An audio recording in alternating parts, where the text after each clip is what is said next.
Hi friends, అందరూ ఎలా ఉన్నారు? బాగున్నారా? నేను కూడా చాలా చాలా బాగున్నానండి. ఈరోజు మా బ్రదర్ వేరే ఊరు పని మీద బయటికి వెళ్ళాడనమాట. ఇక అక్కడి నుంచి వస్తూ వస్తూ తోటలో నిమ్మకాయలు అనేవి కోసుకొచ్చాడనమాట. ఇక వాళ్ళ ఇంటికి వచ్చినాక కట్ చేస్తే ఎక్కువ రసంగా ఉందన్నమాట. బాగా జ్యూసీగా ఉండి ఇక వీటితో పచ్చడి పెట్టుకుంటే చాలా బాగుంటుందని చెప్పేసి నేను మా మమ్మీని అయితే పచ్చడి పెట్టమన్నాను. ఇక వాటి కోసం ఫస్ట్గా నిమ్మకాయలని వాటర్లో శుభ్రంగా క్లీన్ చేసుకోవాలన్నమాట.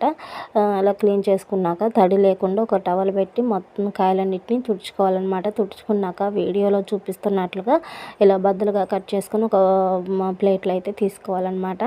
తర్వాత దీంట్లో మనం ముందుగా గ్రైండ్ పెట్టుకున్న కల్లుప్పు అనేది వేసేసి ఈ ఉప్పు అనేది బద్దలకి పట్టేలాగా మొత్తం కలుపుకొని ఒక డబ్బాలో అయితే స్టోర్ చేసుకోవాలన్నమాట.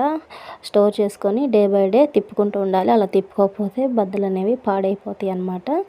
ఇక అందుకని అట్లా డే బై డే తిప్పుకుంటూ బద్దలు మాగేదాకా అలా కలుపుకుంటూ ఉండాలన్నమాట. ఎప్పుడు మనం నిమ్మకాయ పచ్చడి అంటే ఎలా చేస్తామో అందరికీ తెలుసు, రొటీను. కాకపోతే మా మమ్మీ దీంట్లో కొన్ని ఇంగ్రీడియంట్స్ అనేవి యాడ్ చేసిందనమాట. అవి ఏంటో తెలియాలంటే నెక్స్ట్ వీడియోలో తెలుసుకుందాం.